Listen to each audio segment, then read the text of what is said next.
Thank you very much to everyone for heading back so promptly. It's been touched a little bit throughout this session so far, but we need to win over the hearts and minds of the people within our industry. It's not easy. If we're going to succeed, we all must do our bit, and there's also going to be a need for specialists. And to get into the detail as to how we create an industry with the green skill set we need, I'm delighted to hand over to Stephanie to introduce herself and the panel. Thank you very much. Thank you.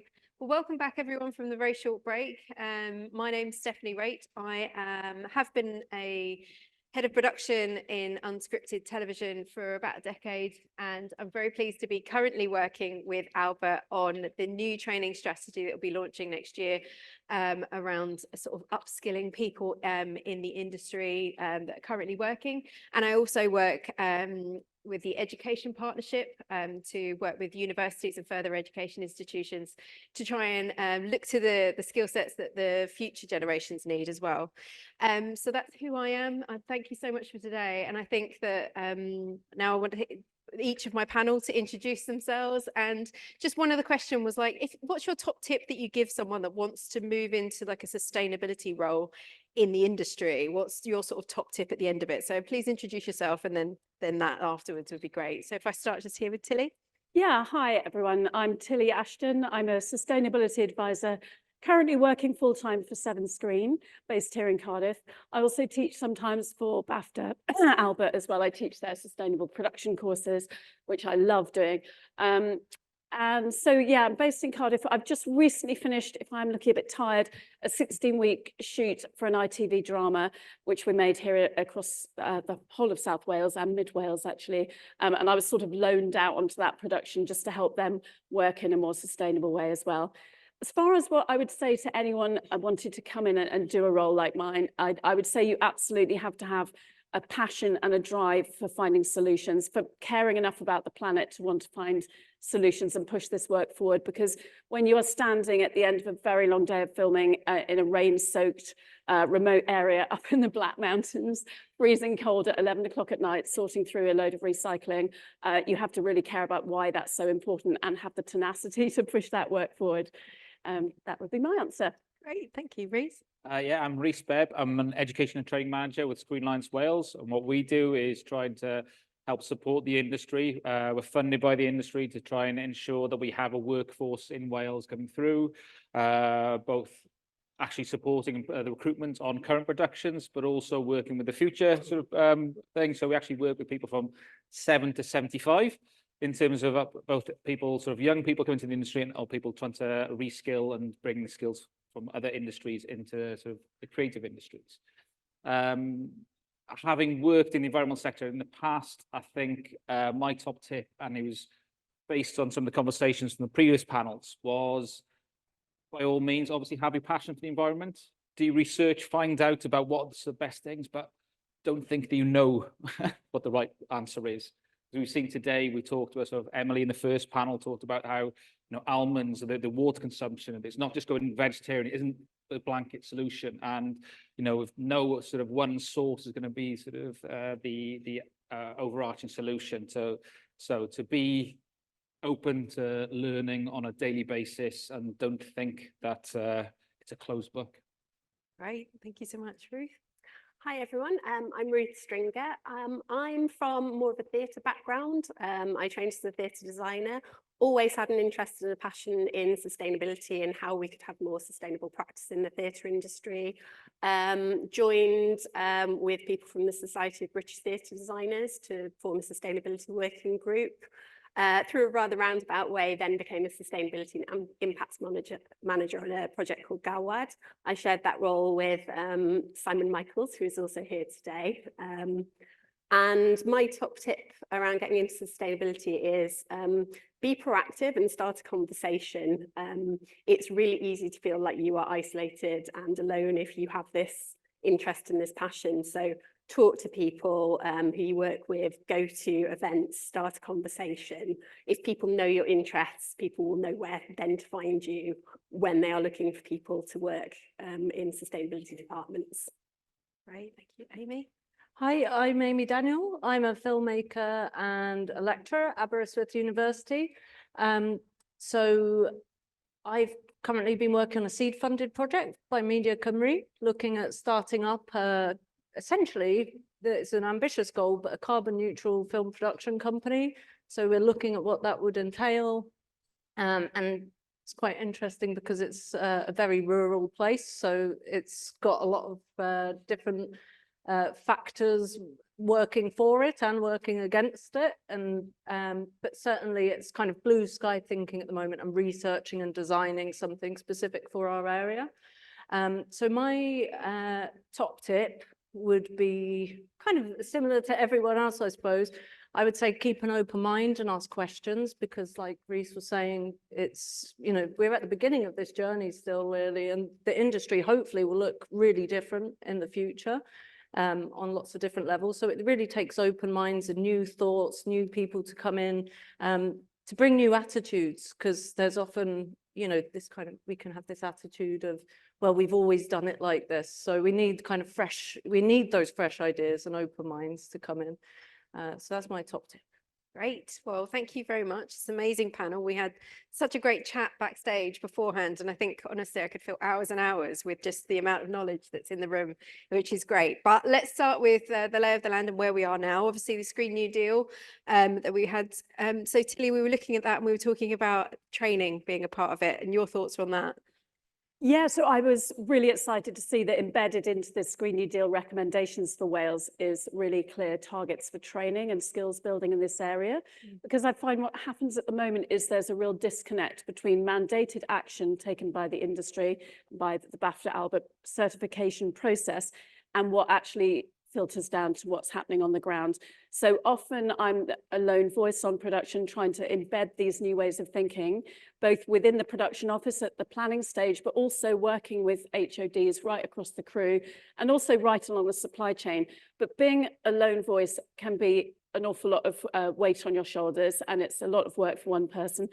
And in addition, mapping the whole carbon footprint, again, huge amount of work. So we need more people stepping into these roles. There's clearly going to be a demand from productions who now have to do this work, and also with broadcasters and so on having their own science-based targets. So we need to, at pace, be developing training programs, bespoke training programs. I believe they need to be regionally specific. So for us here in Wales, we're working under the sort of umbrella Welsh Government policies and underlying philosophies around the Wellbeing of Future Generations Act and all the work that's embedded in that. We've also got things like the new business rates regulations for businesses in Wales coming in next April. So how that impacts on production is the amount of responsibility we have to take to manage our waste, to move towards circular economy. So just on my most recent job, we were doing single stream processing for all of our waste streams, upping our recycling rates to over 90% of all our set and location waste, processing all our food waste through anaerobic digestion. But in order to know how to do that and to hit those targets, we need to have trained people on the ground who understand the policies and the principles of those regulations, and also have a really thorough understanding of the responsibilities of undertaking Albert reporting and certification, and just frankly how to map a carbon footprint. If you've not done that before, that can be quite a daunting task. So that, yes, basically we need more people on the ground in order to scale this work up really fast. And Rhys, you were talking a bit about the skills gap here and maybe some of the pathways. Yes, I mean, obviously recognising the fact that obviously the sustainability industry, that aspect of the industry is something which a lot of my work is working with people looking to come into the industry and realising what they need to make themselves more employable. And actually sort of, you know, it's the fact that although obviously we want them to be coming in and having that sort of desire to look after the environment as they're sort of, as behind it, is that getting sort of qualifications in this sort of thing is worthwhile, that they should be seeking to get these qualifications because it's going to be looking better on their CV. I mean, it's going to be, and then hopefully that's going to help to raise the profile and to actually sort of help raise the value of sustainability as sort of, because if people know there's something they should have on their CV, then that helps to raise the importance of it and to the value of it, you know, when it comes to coming into the industry. And do you see that productions are requesting more people that have got this background, or are we not quite at that point yet? Not quite to that point yet, but it's the same thing as mentioned in the last panel about sort of AI I don't know where that's going to go, but I know it's going to, I'm pretty sure that it's going to play a bigger part in the future, and it's certainly the case with sustainability that it is going to become a sort of thing. It would have been lovely if all that COVID sort of investment had been shifted over to sort of sustainability and well-being. Yeah. I think that would be because, you know, addressing similar sort of thing has been mentioned a few times, but yes, I think it certainly is somewhere I'm advising people to look out for in the future. Yeah, and I think from my point of view as a head of production, looking at it from that COVID lens of going, well, there's money was freed up for COVID, or, well, you know, that's what we need to have with sustainability. And I think that's what I get from a lot of heads of productions, that they just need that little bit to support the sustainability efforts on set. So one of the things that I'm really proud of being working with Albert is the education partnership. There's much more detail on our website about that, and that's in the link tree as well, that will be on at the end. And do get in touch with me if you want to find out a bit more about that from any of our any institutions that I know that are attending today. But you know, we've got a lot of really nice case studies that are coming through from students, and that they're embedding and actually kind of breaking ground on putting it on screen, and also their sustainable practices on set. With the University of the West of England, I've got some amazing case studies. There you are. That again I've put on the link tree just because they are incredible. You know, your students and the future generation filmmakers are winning awards for their sustainability efforts. So, you know, we've got that, and I'm pleased to have Amy on our panel today, who's at University of Aberystwyth, have just joined recently, and so they're implementing all of this at the moment. So, you know, with that, like, why do you think it's so important for them to have this training for on and off screen sustainability, like to put the message across in their content as well as their practices? Well, I mean, there's so many answers to that. There's so many reasons why it's important. I mean, in terms of the editorial kind of side of things and getting the climate emergency, the climate crisis into storytelling, that's a very important thing that we need the younger generation to be kind of picking up and doing. And I think, you know, they're already ahead of us, let's be honest. In terms of the skills, I think that it's looking at Aberystwyth, it's quite interesting. We've got modules on sales and distribution and craft, film craft skills, directing and producing. So it's interesting to see how those skills can kind of filter out into the other modules, so that you can actually look at it from the different lenses. And actually, they've got 3 years in education. If we can embed this in the first year, then you've got students who are practicing and evolving over 3 whole years. Whereas, you know, we're, you know, some of us are a bit pushed and we're just trying to get this into our work however we can. I think these young people are going to be really pushing the boundaries for us. Hopefully that should be what we're reaching for, I think. Yeah, no, that's really great. And I think that, you know, we've got a lot of youth programs and stuff that are there as well. So Ruth, could you tell us a bit about GALWAD and also about the young company as well? Yeah, so GALWAD was a Pan Wales project which happened on TV as part of a live stream and a live performance element. It told the story of a young girl called Aoife who swaps bodies with herself in the future in 2052 during an electrical storm. So very much part of the creator conversation was, what would you say to your future 30-year-on self? What conversations would you have? What lessons would you have learnt?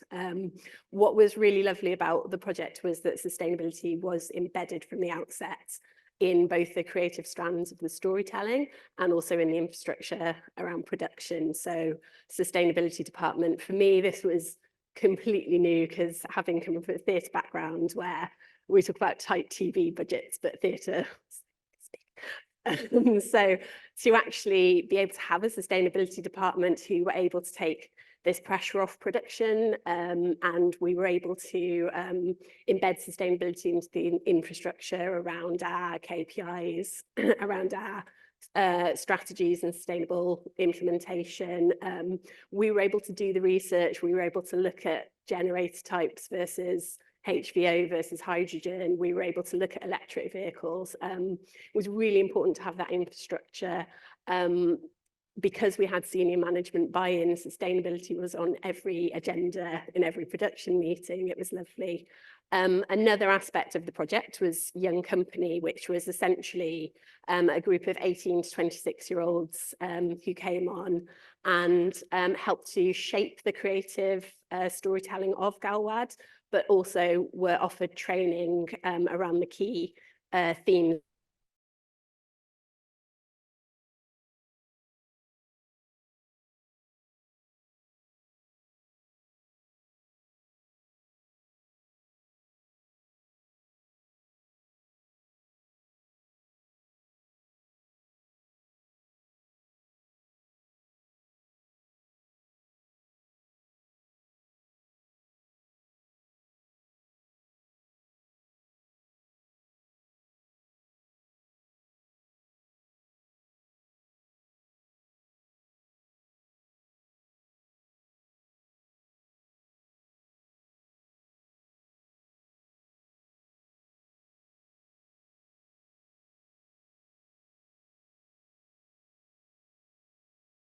Knowledge and some of the young company, having come from Blaenau Festiniog, one of the areas that we were working in, they were able to really sort of help us with what we were doing. They had this knowledge we were able to share and move forward from that. Their interest did wane as we went on, unfortunately. I think other things seemed shiny and more exciting, but it was really great to have that initial uptake, and just have these conversations with them felt really important. And what were your responses from the production company or from the production itself around, you know, the initiatives implemented? There was a lot of willing there. I think everybody really does want to be sort of working in a more sustainable way. I think so where we could help them, that was happening, which was great. But again, whenever you get to a point with tight time, tight budget, things did start to get a bit more difficult. I think, yeah, as Tilly's mentioned, it's very difficult to drive something from a very small department or being just one or two people. So it is really important to get that production buy-in, and that was great in terms of feeling supported by them in terms of what we had sort of passed on to them. But also it's essential for that to be happening. You can't be everywhere at once. So it's really important that the production department's taking on those messages and running with it as well. Yeah, and I think that's really interesting as well. So Rhys, as part of what we were talking about was the pipeline as well of sustainability professionals, and do we need to diversify types of courses? And have you got any thoughts around kind of, you know, how we look at this whole package of education for? Yes, I mean, sort of my own career path was, I took a bit of a less severe left turn when I panicked at university and signed up to do a PGC, and then went into teaching. And then my pathway back into the media was becoming an education and media officer with Keepers Tidings and Equal Schools officer. And one of the things you saw from that was the fact you saw that kind of bedrock of knowledge being shared throughout the school. And we saw progression whereby, you know, some secondary schools, instead of telling people where the bins were, they were getting children come up from primary going, where are the bins?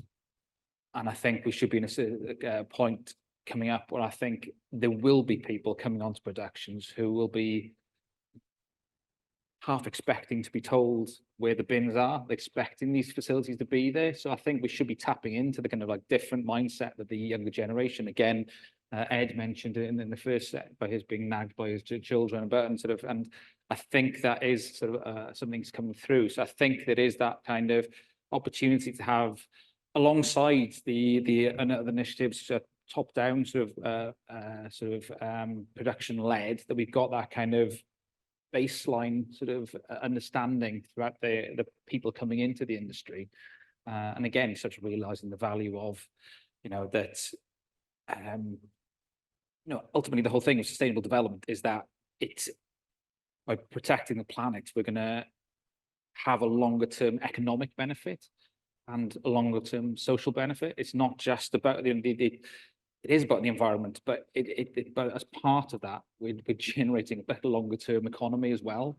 It's just that sort of, I think sometimes green economics is just same as any type of capitalism. It's just on a longer term rather than sort of looking at shorter term sort of goals, which is difficult within this industry. Can I add something on that? Sorry, I'm a bit croaky. So I just wanted to say, in terms of building the business case for sustainability, Rhys has just highlighted that there. It's super important that we understand that it is these three core pillars. So not just environment, but also society, people we work with, and building this green economy. And part of what I do on production is about directing our economic spend, both towards the green supply chain, but also in terms of donation of resources, as well as that spend into the wider community, and looking at these training and skills building opportunities that arise from that, and so on. So it's a much bigger picture. It's a much more holistic way to see your production as it sits within the wider society. And the other thing I just wanted to pick up on is I might be a team of one mostly at the moment, but what is my absolute savior really is this notion of allyship. So right across our crew and along our supply chain and in the wider community, I connect with people and have this sort of network of people who really understand the importance of what I'm doing. So I never feel on my own with it. There's always people among the crew who are really glad to have me there and get behind the work. So it's about going in and having those, building those connections, having those conversations. You mentioned conversations, that creating those loops, those communication feedback loops, looking for solutions with your crew and with your suppliers, and bringing those learnings back into production and feeding them upwards through the production pyramid to production level and to broadcaster level and even to investor level. So I think, never underestimate the value of a good conversation, but also never underestimate the power of building those ally-based relationships. It's like these networks we need to have expanding right across Wales, right across the UK and around the world in pushing this forward.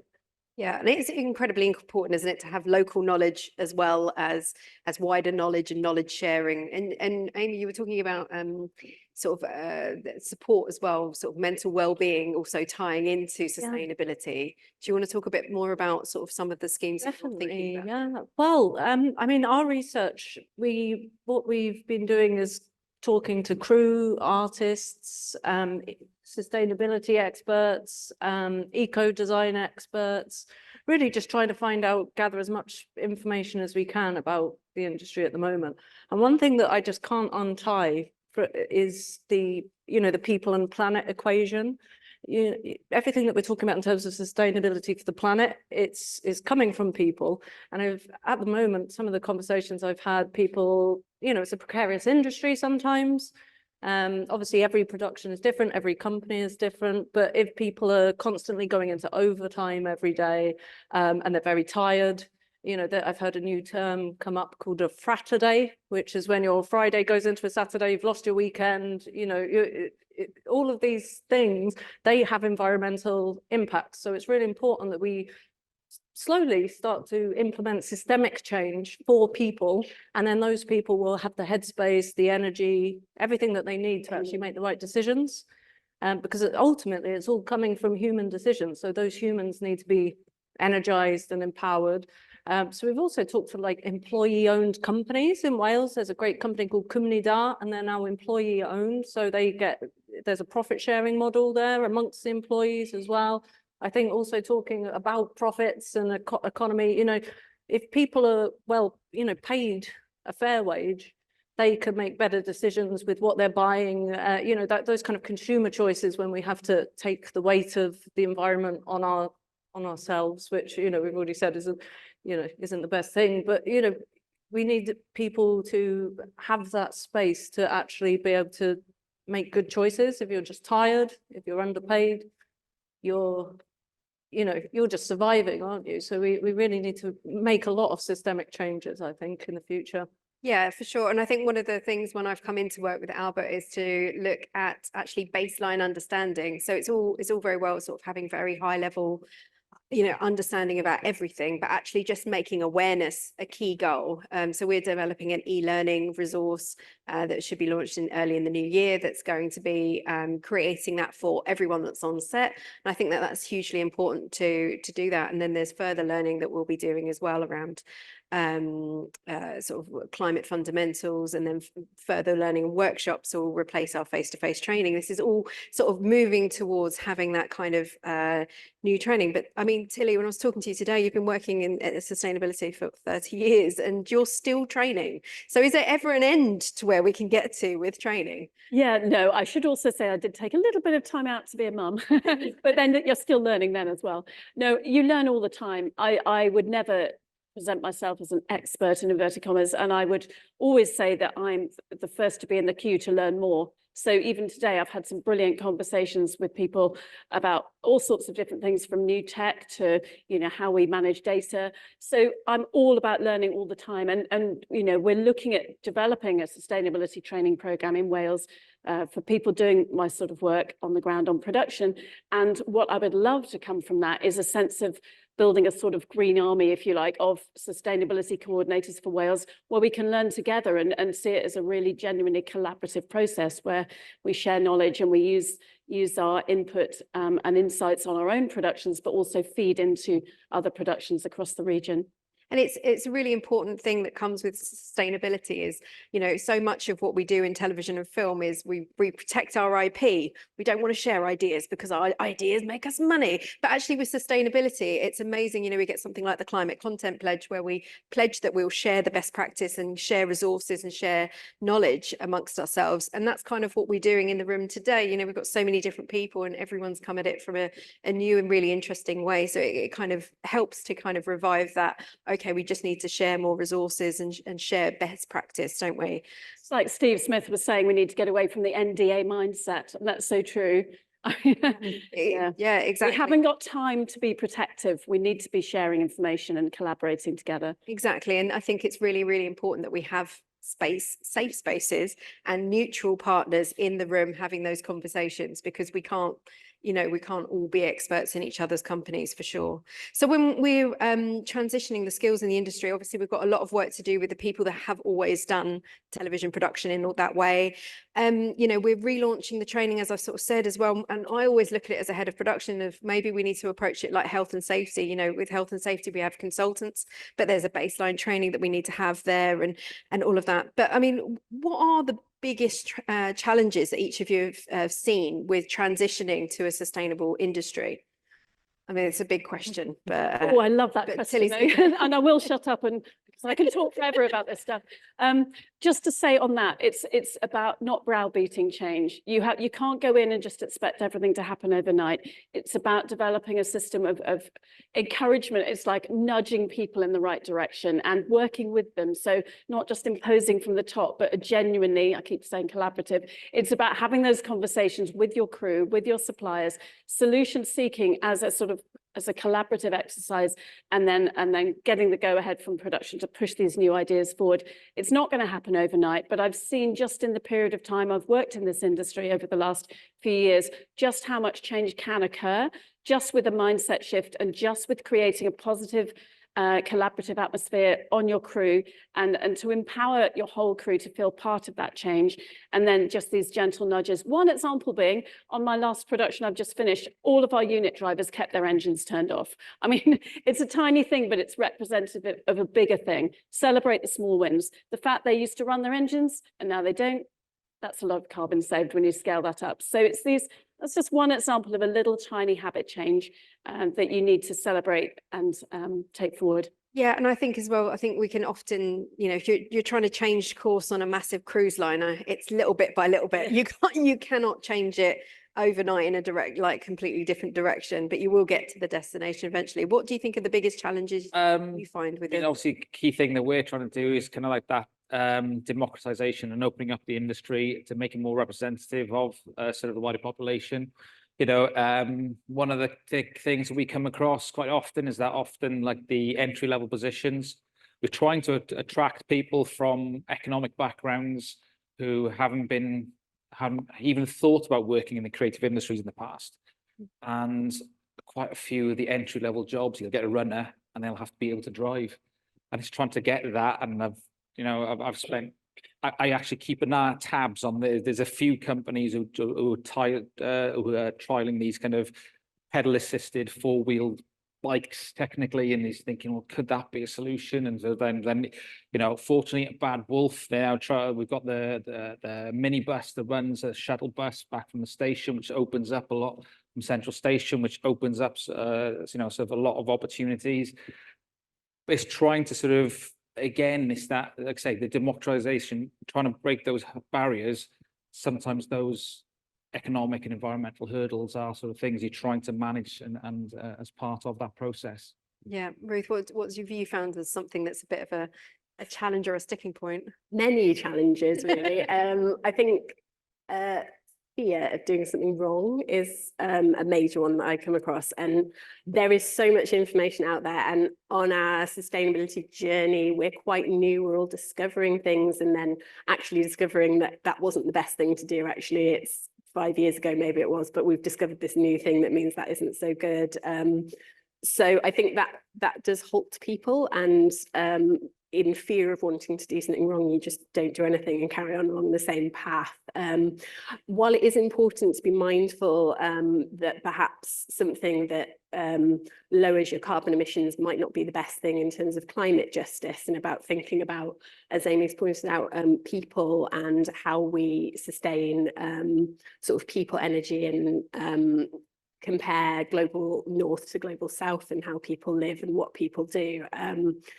It's good to make a start and to just take those steps and start small. Yeah, take baby steps, take your reusable cup in rather than disposable cup to get your coffee, then move on to the next thing and move on to the next thing, and talk to people. Again, it's not about that you're having to make these conversations alone, and if you're worried about things or if you're not very sure, talk to people who might have experience in that thing that you've not come across before.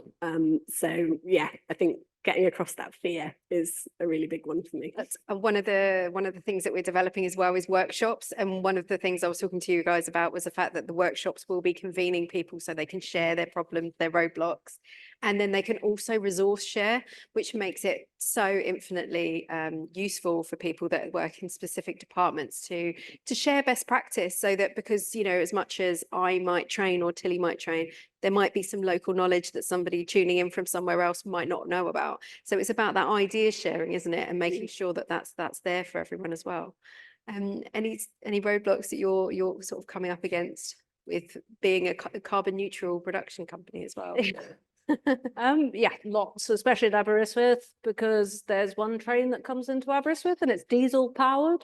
So, you know, in terms of transport, how are we going to get people there carbon neutrally? But then we live in a place where we've got, like, we are in partnership with the university, which is excellent because they've got a huge solar array. So they're trying to become actually a carbon neutral university by 2030 is the goal. So we've got lots of, you know, opportunities for hydropower, wind, and we've got already a lot of solar power. But there's lots of just challenges being incredibly rural. Obviously, we'll need to attract people to come to Aberystwyth to work there, and then we've got lots of people, talented people in the area already. But yeah, there's so many roadblocks, but also so many opportunities. I think you kind of have to take both sides of the coin. With a roadblock, there's probably on the other side of it, there's a change that if we can overcome it, that will sustain the industry in future. Yeah, and I mean, as a head of production, I always tend to say the biggest roadblock is usually a financial one, and that's usually what I hear from other heads of production. A lot of sustainability initiatives actually save money, we know that, but time and money is one of those things, and it takes some time to do some research. So can I come back to you and actually talk about sort of this, how to pay for support and the initiative you've got there? Because I was pretty excited about that one. I was like, right, how do I apply for this and everything? So yeah. So The your sort of factor in like a green loan. yeah, or, so that so our research, so we've done a feasibility report. So we've just done loads of research and just taken the current production model down to all the little cogs, every kind of cog you can imagine, and then worked out, okay, there's a pinch point there, a pinch point there. And actually, I think the most boring development that we could do going forward is actually the most profound one, which would be to do a kind of a bridging loan So essentially with a lot of feature films, smaller budget feature films, say they're financed by like pre-sales, and then you have to loan some money from the bank, and you've got all these different mechanisms and lots of contracts that need to be settled for this money to come along. And often with smaller feature films, the money might not even hit the production account until you're into prep. You know, how many of us in this room have chased producers for our invoices? You know, it's usually because there's some mechanisms that's kind of slowing up the finance. But there are lots of finance incentives in the UK, like tax deals and things that mean that there is money coming down the line. So one thing we could potentially do is create a kind of bridge loan for the beginning of prep, for the beginning of pre-production, where you could loan some proportion of what you're going to get back in tax anyway. You could incentivize it so it's a low interest loan, and then you can have longer prep, which is what everyone wants. No one, from the conversations I've had with crew and artists, people don't have enough time to plan. By the time we go into pre-production, sometimes we're still kind of laying the tracks in front of the train, and it's this race, and it can be very costly. So, because then you're having to hire more people, and you kind of end up burning money later down the line when you could actually have a nice amount of time and plan properly. But at the moment, that's very difficult. So a kind of a financial mechanism where you can loan some of the tax, it's very boring, but it could actually have a really great knock-on effects, and it could create a strong foundation for everybody, where sometimes at the moment on smaller budget films, they can feel a bit shaky and a bit pressurized, and, you know. Well, cash flow is everything, isn't it? Anyone that works in production would know that. So that sounds like an amazing scheme. And as you say, gives people an opportunity to be more sustainable in their thoughts as well. So Rhys, was there anything else around sort of skills sustainability and how we can get more training, or anything that you've thought? It was just, no, it's just the obviously the trying to raise this opportunity. We're working, you know, the various partners in Wales, and we're quite fortunate. I think obviously this new initiative is being sort of run in Wales. I think it's one thing that we need to do a bit more of here, particularly, is actually shout about and celebrate it. Is the fact that back when I was teaching some 15 years ago, they started introducing the concept of education for sustainable development and global citizenship. And about 5 years later, I saw on the news, saying, oh yeah, this is a school, some schools in England have come up with a new initiative called Forest Schools, and it's great for taking classroom learning outside. And I'm going, we were doing that 5 years ago. But obviously then fault is the fact we weren't telling people about it. We weren't, and it's the same thing now, is the fact that we can actually sort of, and then the Welsh government was setting out sort of sustainable futures bill. We are laying it down. I think we need to put ourselves out there a bit more, and because I think by then being the model to help to inspire other countries to follow and you know, develop along that same pathways, to have that training then, which is available, and again to that, so that everybody wanting to work in the industry should be aspiring and to have kind of, you know, sort of sustainability training on their CV, that they've got that to make them more employable, and it should be something they should be aspiring to going forward. Yeah, did you want to add something else? So I was just going to add a thing about financing, because as financing comes through and filters through that production pyramid from investor level down, it is coming now with increased levels of transparency requirements and strict conditions. And all of that is around the bigger picture around ESG, environmental, social governance issues. So there's a lot of new legislation pieces specific to that finance industry as well. And as that comes through, again, coupled with Albert certification as that mandated process and the conditions of financing, production companies and broadcasters are now having to do this work, and for it to be evidenceable and transparent right the way through. So in having trained crew on the ground, and in having a basic sustainability understanding among your whole crew, irrespective of their department, plus trained advisors, you've then got a much more receptive base that you're working with to then take forward into production in order to be able to evidence the work you're doing, sufficient to both get Albert certification and to be able to protect your financing requirements as well. You were talking about training for people, sort of carbon accounting as well, which Yeah. backstage, which I was like, right, well, that sounds really interesting. How do you see Yeah. that working? Oh, so this is just another thing on my wish list, the things we need in the industry. So when I'm mapping a carbon footprint, you have to do an Albert footprint. You need to account for everything bought or paid for by production. So that means tracking purchase orders and invoices, petty cash claims, expense cards. So that's for anything they're paying for. That's right along the supply chain as well. Scope 3 emissions, we've talked a lot about today. So to capture a truly accurate footprint takes a lot of work and detail. And because I'm doing that in addition to everything else I do on the ground throughout shoot, it often gets sort of done towards the end, and I don't always have all the information I need. So often I have to go back to those original suppliers, try and extract the information I need to get that into the calculator correctly. And what an accounts team member needs is just the financial information to feed onto the production team. But what I need might be measurement dimensions, it could be the weight, it could be tonnage, or it could be, any number, it could be miles traveled, it could be type of vehicle. So I'm gathering slightly different information, but that information comes through the production on the same pieces of paper. So on my wish list is a trained sustainability accountant as standard within production accounts teams, so that as the paperwork hits their desk, they are not only pulling out the money side of things, but also the data that we need for our carbon footprint, so that we're not repeating work later on when I'm trying to scrabble through and pull out what I need to get the footprint done properly. So again, it's fine-tuning systems and making sure we have trained people in all the right departments. And I think as a head of production, it made a lot of sense with that, because you've got someone that's essentially either signing off something that's happening as well, because if it's over X amount of money, so for example, it needs to go and get signed off by somebody more senior. And that's at the point that you could potentially swap something for a sustainable action, whereas you were saying that you were doing it after the event, and that's... I try and do it during. Yeah, but there's so much... Never enough hours. There's so much on, and so much on it's during having shoot. somebody to sort of champion that from a finance position would be really interesting. And also powerful, to have a forensic footprint is powerful for production companies. You can absolutely target your impact areas, your cost areas, and you can work out both how to lower your carbon impact and where those cost savings are. And then you can demonstrate that working sustainably is quite often really cost effective as well. And then any cost savings made, you can redirect into making these sustainable choices going forward, whether that's hiring a battery unit or leasing an electric vehicle or whatever it might be. You've got the budget to do that because you're already demonstrating cost savings. Exactly. So last question here, what's the ideal workforce of the future, and what does it look like? So Ruth, can I go to you? What's your sort of ideal workforce of the future?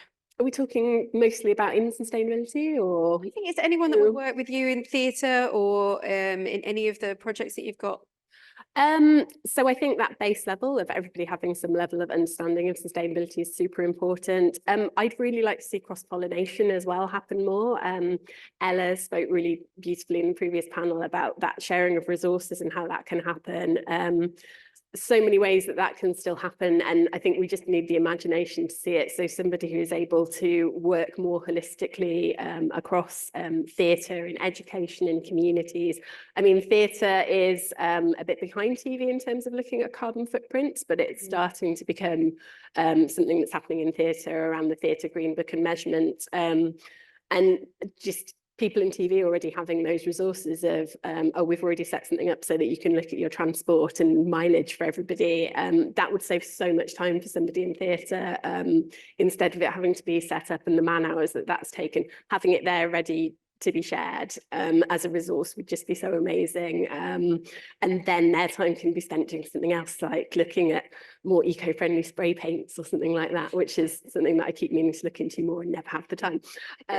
Yeah, so I think sustainability kind of cross-pollination would be a really great workforce to see in the future.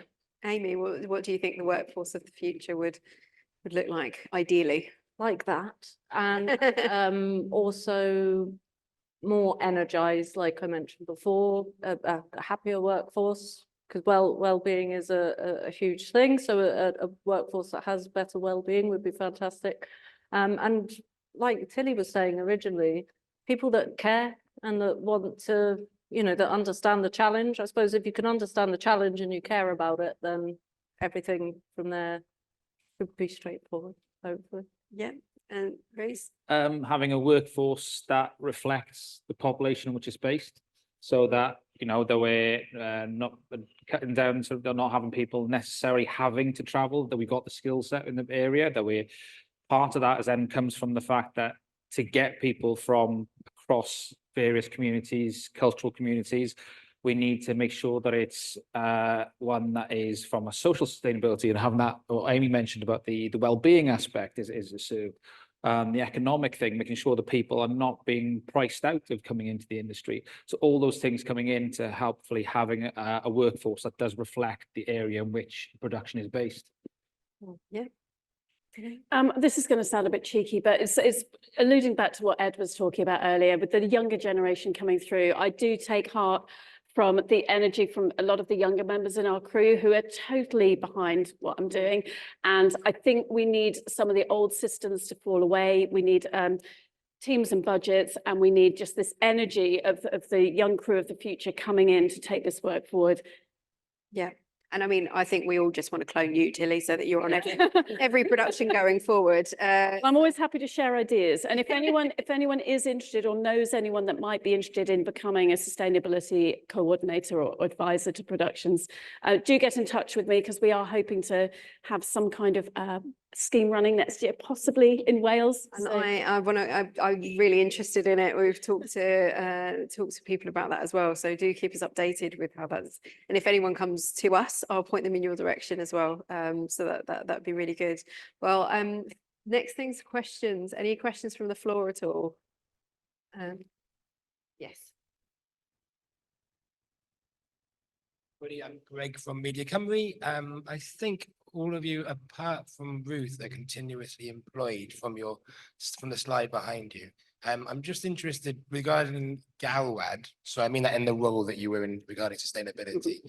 Regards to GALWAD, it's now been what, 2 years since it was delivered? Ended September last year. Last year. Okay, sorry, my mind. It's all right, time flies. don't Yeah, worry. it does. And your report is incredible. Your talk at the Brilliant was really good. What's remained since that point? Because you've obviously left that role now. Mhm. Are there things there that are still in place that as a result of that production? Because some of the efforts you went to were incredible, and there are all sorts of recommendations, but it's a dynamic industry. You've got to move on. You've got to find a different job. Absolutely. So are there any things there that we should still be aware of to share? So I think a lot of it is happening through the people, essentially. So as the sustainability department, we do move forwards, and we have networking events and talk to people at various conferences, embodied in the learning of the people who are actually on that. So, you know, even if they take one lesson away of something sustainable they learn, then that moving forwards in a verbatim way. The other thing that we have been doing moving forwards is we're trying to create a Sustainable Arts Wales network, which is just in its pilot phases at the moment. But the idea is that a network that you can come to on a membership basis, and you have those resources available to you, and you have mentorship. And if you're coming in, you're quite new to sustainability and you don't know how to write a sustainability policy, we're there to help you. If you need infrastructure help with carbon measurement, we can do that with you. Also, we can look at lobbying and pushing forward infrastructure around Wales where we have challenges. I mean, I don't have a car, so the train services for me are a really interesting challenge on quite a daily basis. So yeah, it's coming forward in that, and that very much started in GALWAD with the intention there and with the passion of the people who wanted to start that. And we want to take that forwards, and we want to grow it, and we don't want it just to be a theatre background or a TV production. We want it to be way more holistic. So it's coming forward like that. Arts Council and Create Wales have got a memorandum, haven't they? So maybe there should be reinforcing that network and collaborating on it, so it's seen for the arts rather than just media, or film, TV, or theatre. Yeah, it's about getting everybody on the same page as well, I think, and knowing about these different strands that are happening and sort of unifying them a bit, so that we're not all kind of doing the same work but separately, and yeah, getting it all together. Thank you. Any other questions? Right at the back, mustard top. Oh, sorry.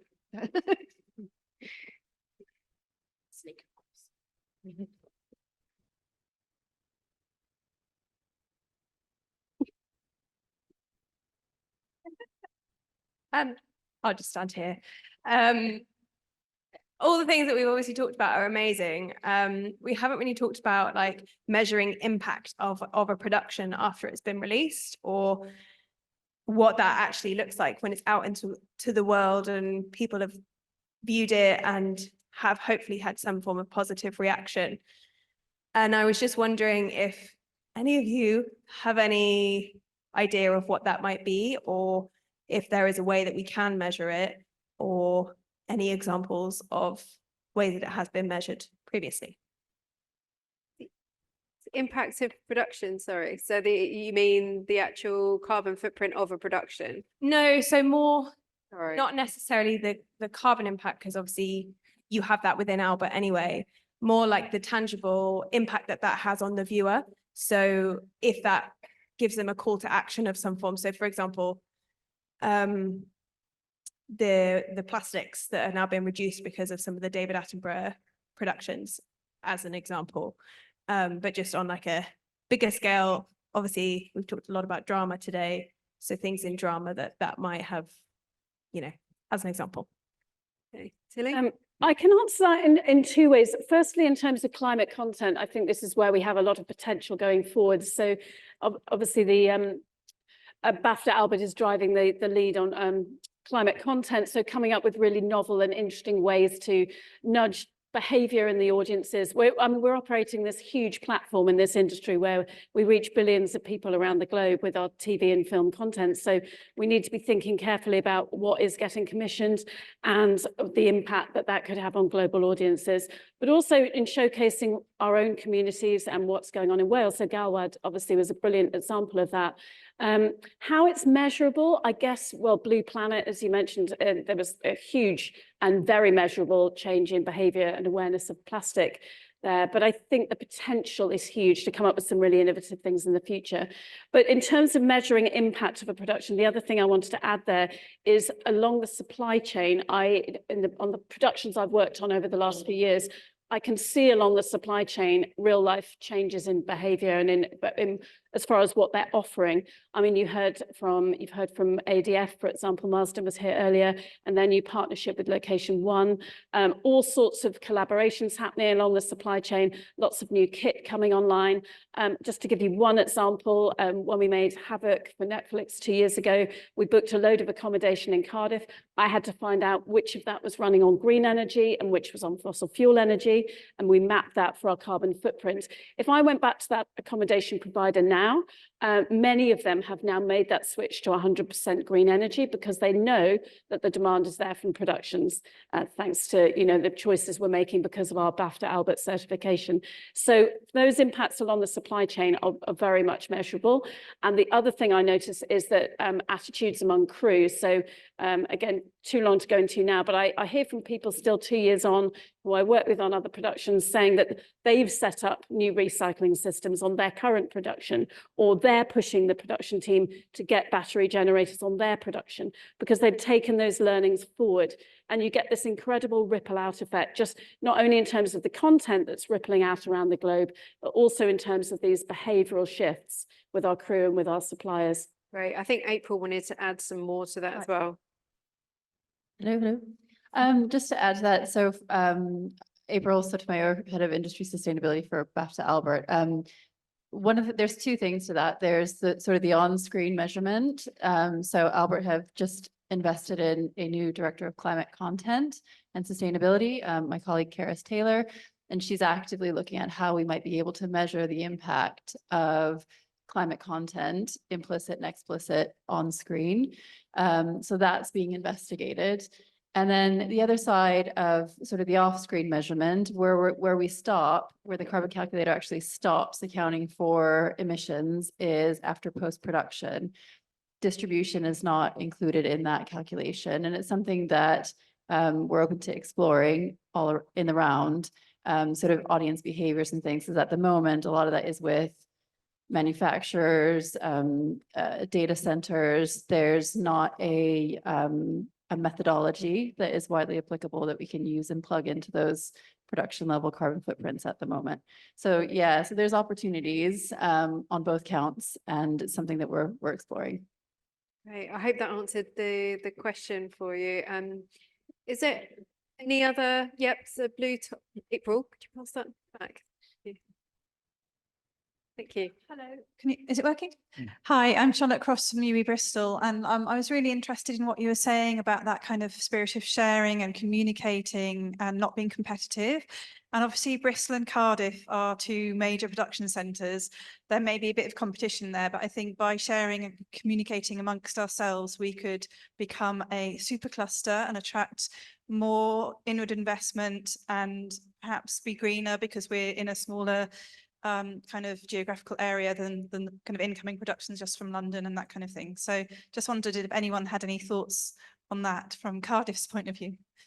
I mean, yeah, obviously, Bad Wolf were involved in the Winter King, which was filmed over in Bristol, sort of premiering. So hopefully that does well. And then so obviously we would like that to come back. And I was working with former colleagues from another organisation and sort of talking about sort of potential opportunities of placements, work experience there. We're also working with organisations. Obviously, a part of my job is trying to reach out and provide opportunities across Wales. Now, in the northwest of Wales, obviously, we're working with Aria Studios up on Anglesey, and we're able to sort of start directing people. There's actually a physical manifestation rather than just talking about people about theoretical jobs. There's now actually a studio out we can direct people to. I do things in northeast of Wales and talking there, and realistically, the nearest communications are there going to be more with, and we've got Screen Alliance North, which is formed separately from ourselves, but have taken inspiration from our work, and it will make sense that there is a communication that way as well. So yeah, it is a question of obviously our sort of main goal is to develop the Welsh industry, but by the very nature of the fact of the geography, that there is going to be things, communication with somebody at University of West of England as it is, who's saying, well, I've got a lot of Welsh students. There's actually somebody there who's a fellow resident of Newport who's gone over to work, which is again sort of and so I think there are sort of the connections to be had there. So I don't think it's by the nature of funding, maybe the priorities there, but it's by sort of there's not going to be a firm walls drawn up around the sort of, we're going to be reinforcing Offa's Dyke at any point. I don't think. And in terms of getting away from siloed thinking, when we think about the climate emergency and the speed and scale at which we need to act fast as a planet on this, we need to get away from thinking in terms of boundaries and start thinking in terms of collaboration. 100%. And I think that's one of the most exciting parts of me joining Albert was working with our education partners. And I absolutely love getting case studies in from you guys. You've got 3 wonderful ones. I chose 2 to put on the link tree around Footprint Follows was a really good one of just like, look, we can win competitions with putting thoughts into this. And, you know, we're sharing that out and, you know, looking forward to seeing students this year having the Albert logo on the end of their grad films, which you just announced as well, which is exciting. So looking forward to kind of getting more and more education partners. You know, we're looking forward and we're already coming up with the agenda for next month's meeting for all of our education partners, so we can share the top things that are happening in the industry. You might see Matt again on the next meeting, and you'll definitely see me talking about all the amazing things that are going on with the Albert partnership, to just kind of really introduce to you the fact that we really want to create collaboration between universities as well. So I see it as there isn't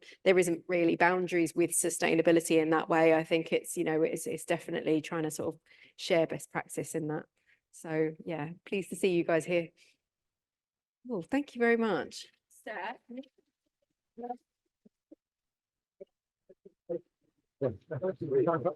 And thank you to everyone who's spoken today. Very powerful conversations today. Lots of passion, lots of enthusiasm for sustainability. I'm just got to go home and kind of digest it all now. But you have got a great opportunity now. You've probably started your networking already at lunchtime, but there are drinks being poured upstairs. So once the event finishes, you can go up there, and a great opportunity to exchange ideas again. Now, before I hand over to Matt, it is worth mentioning who you get the opportunity to speak to once you go upstairs. You've got a great opportunity to speak to suppliers across power, catering, rentals, circular economy, and specialist consultants. Thank you so much for having me here with you today. It's been lovely to spend time with you in the room and have the people on stream as well. We have seen what the film and television industries are doing here in Wales. It makes me proud and excited about our future. Thank you so much for having me. And it is now time to hand over to Matt for final thoughts.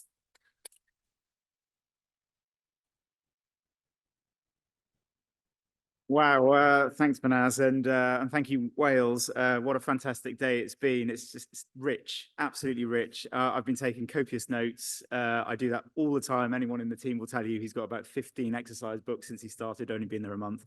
I won't read all the way through, but robust sustainable suppliers lists, better planning, more sustainable outcomes, embedding sustainability in the entire production process, better collaboration between suppliers, productions, and broadcasters.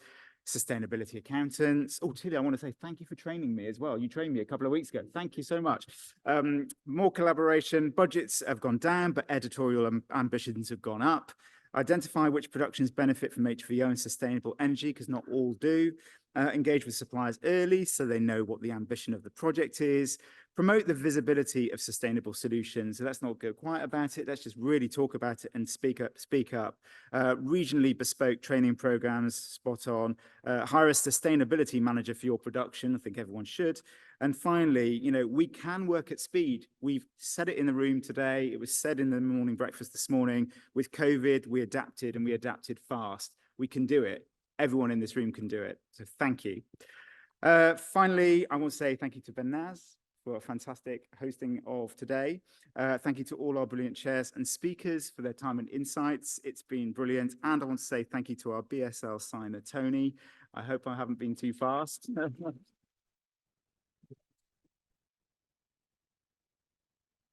I would never leave out the catering team on my end credit. So thank you to those two. Thank you to the BFI and Arup for their work on the Screen New Deal reports, along with Media Cymru, Film Cymru, and Creative Wales. Thank you to all of you in the audience. Thank you to the audience online. Sorry, we had a bit of a break. I think we had a power cut, but we were back as quick as we could be.